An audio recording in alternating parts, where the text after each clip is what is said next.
Hi! Vespa. Okay. I'm still a little bit sick.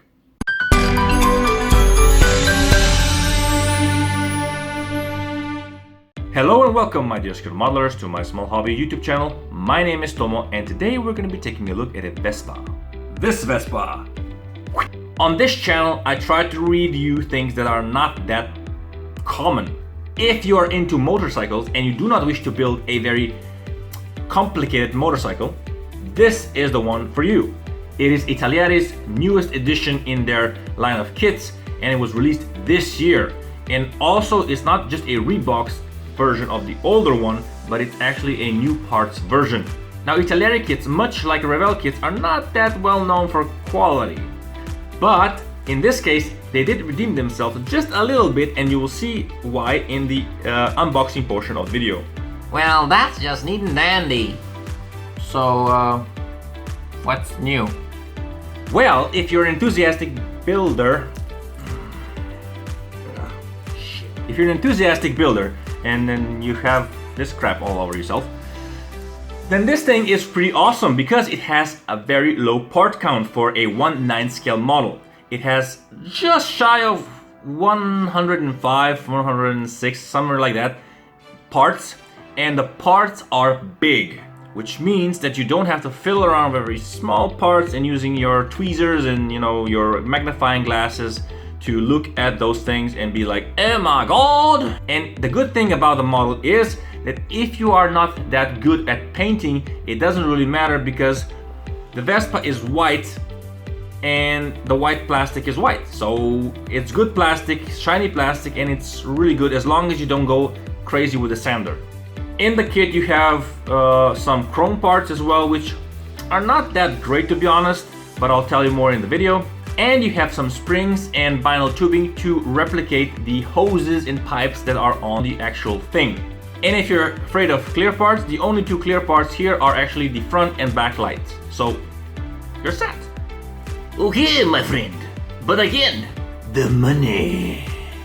The price point for this model kit is 42 euros. That is how much ITALERI charges from their webpage. But if you do a little Google search online, or if you go on scalemaze.com, you will see that you can get it as low as 36 euros. So it's a little bit of a saving, depending of course where you live. Right, with all those things out of the way, it's now time to jump on in the box and see the contents. Behold.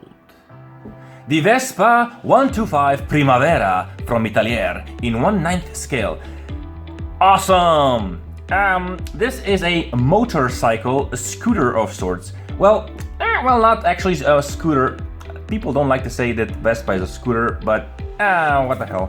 It's a small scootery-ish motor, Vespa, whatever. Okay, it's a ITALERI kit. This is a brand spanking new box with a brand spanking new parts bit inside. The box looks absolutely fantastic. It has official logo of Vespa, and it's 20 centimeters long, so that is pretty awesome. Here you can see the number of the model kit, so if you're interested. And all around, well, the box has some information on the side. So you have some pictures of the finished product, as well as some, other information. Open it up. When you open the box, this is what you see. So you got the instructions, some parts, and some decals. So let's sort those things out.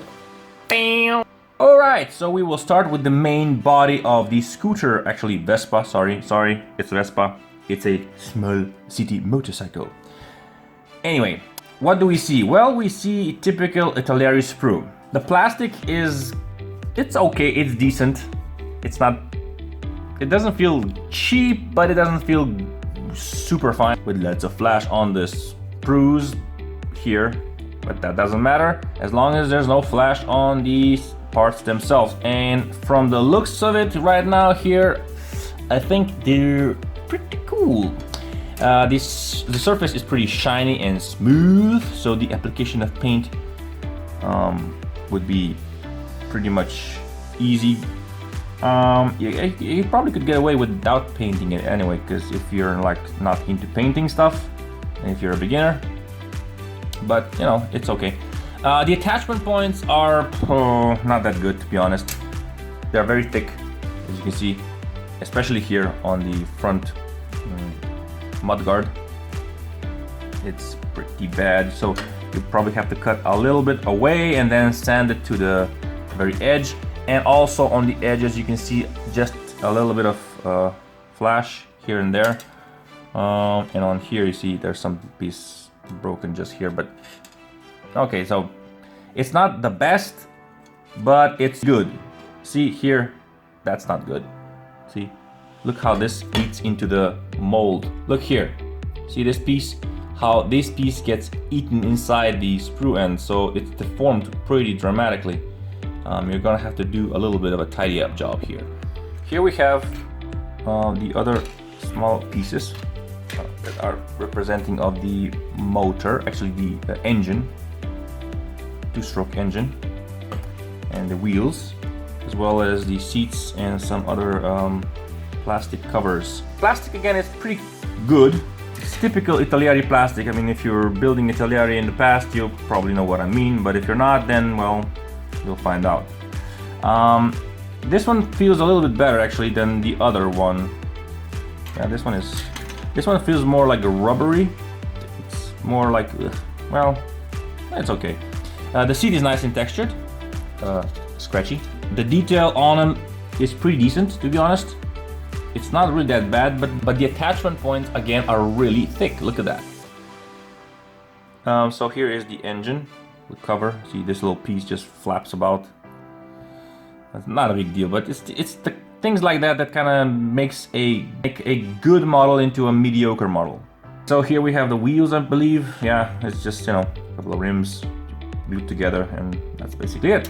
Here we have the little chromey pieces. They're really, really shiny, but chrome finish on the plastic is really thick, and you can see it on this exhaust. So it's really thick.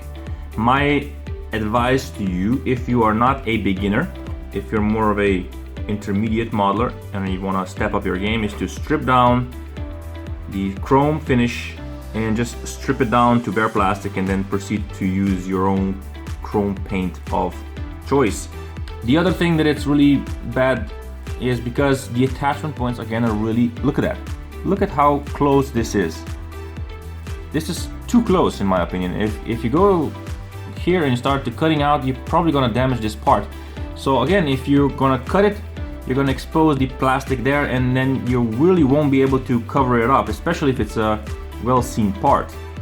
If you're not gonna strip down the chrome finish, I do recommend that before you glue the parts together, of course, you remove the chrome, scratching it off from the bottom surfaces, because when you try to join two chrome pieces together with the standard glue for plastic, it's not gonna hold, so really you have to scratch it off.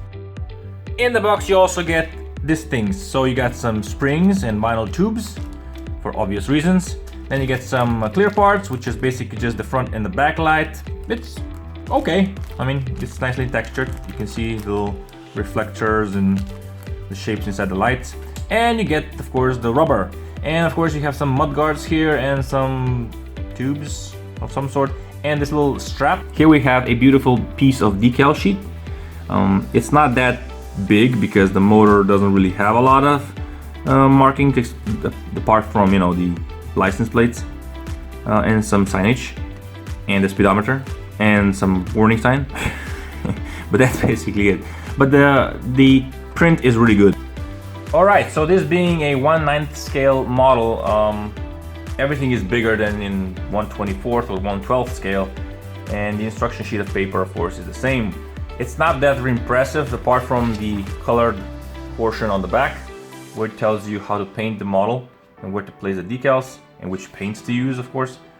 You can use Federal Standard or Italieri, that's what they recommend, but of course you can use any art paint you want. This is not, you know, you have to use these paints, but you get the point.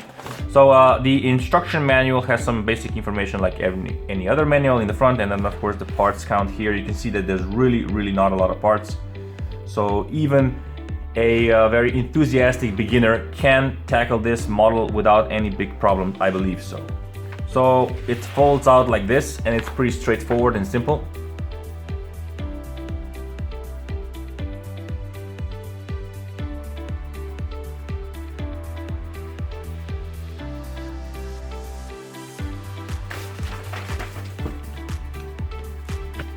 And so we are done.